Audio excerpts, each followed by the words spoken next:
Many years ago, I was researching sinks for my new house. And this is everything here you see. Pretty much I did. Or it's going to be done. It's not complete yet. I need a little bit of trim there and some trim work over there. But otherwise, it's pretty much done. And one of the first things that I got after I put the cabinets in was this sink.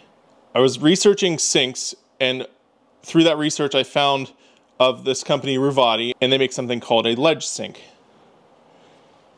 The special bit is right here, where there's a ledge that you can set things on.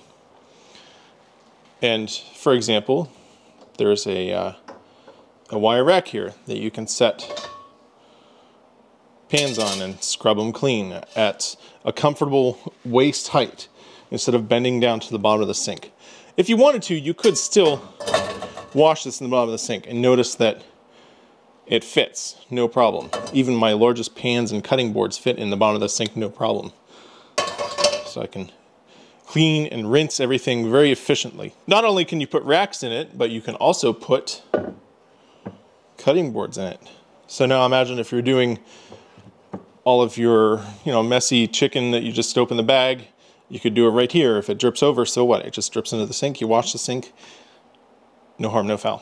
Mark over at Ruvati, he sent me something to showcase on my channel. And enter this wonderful accessory. Now it's a little bit wider than that, so it takes up room. Okay, it's a board with a hole in it. What do you do with that?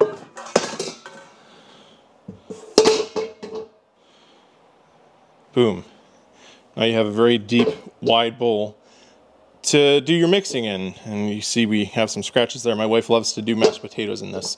Or sometimes in her case it'll be whipped potatoes. Hence all the scratches. But that's not all. Another feature with these is they have a grippy silicone bottom, so they can be used on the countertop as well, just as a normal functional bowl. There's a strainer too for noodles and whatever, so if you're straining stuff, it's not in the bottom of the sink there. It's not where all the potentially dirty stuff is that you just want to get out of your way in the bottom of the sink while you're cooking. Trust me, I know that's what I do with the sink. But you can strain your noodles up here and it'll be safe. Instead of trying to put a strainer, I'm just using this one for example, up here and then it falls over. That's no fun. So a bowl and a strainer, that's pretty good. But they also include, I'll get this together here, this lid. And this lid, if you're cooking something and you're not quite ready, you could put a cap on it, put it in the fridge, or leave it out on the counter, depending what it is, and that'll keep it airtight. More than that, though, so I'm trying to do this with one hand, it has inserts. Just rotate this around the right way. All right, so for example, I have a potato here.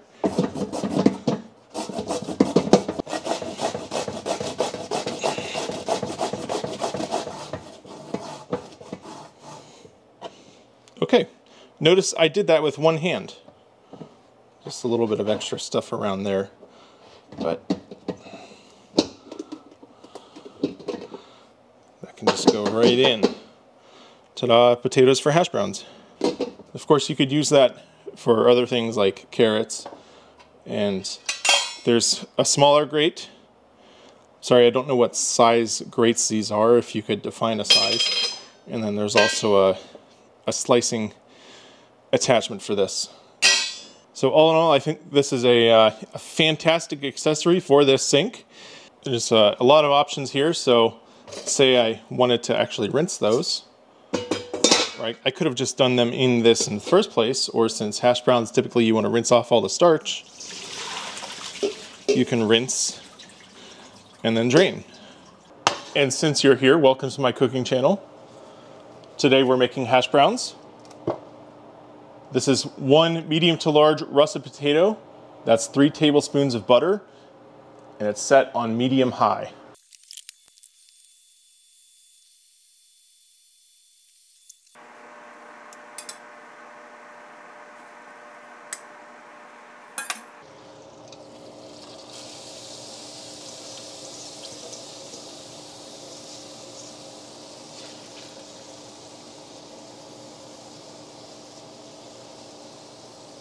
While that's cooking up, I can show you just cleaning up with the sink and how much of a joy it is.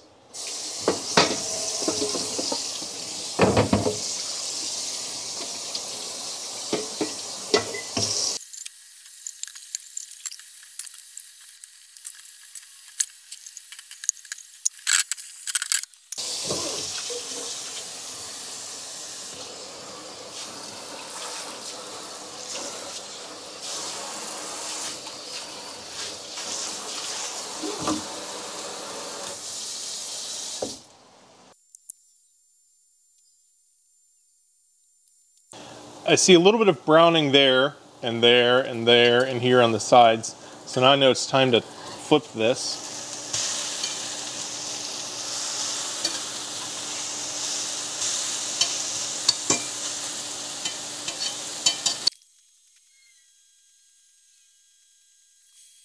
Now a lot of recipes say to not move it, but I've found that mixing it up some allows a lot of that water that's trapped to escape, and you get a drier, crispier hash brown.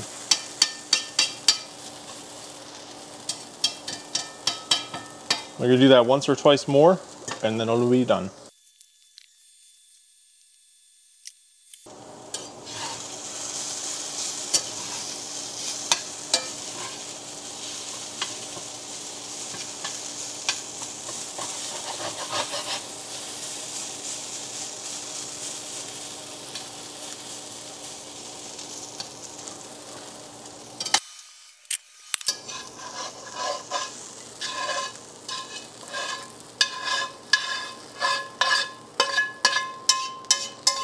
Now just sprinkle this with a bit of kosher salt.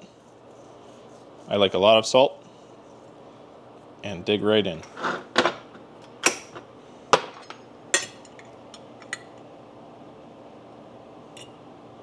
And dig right in.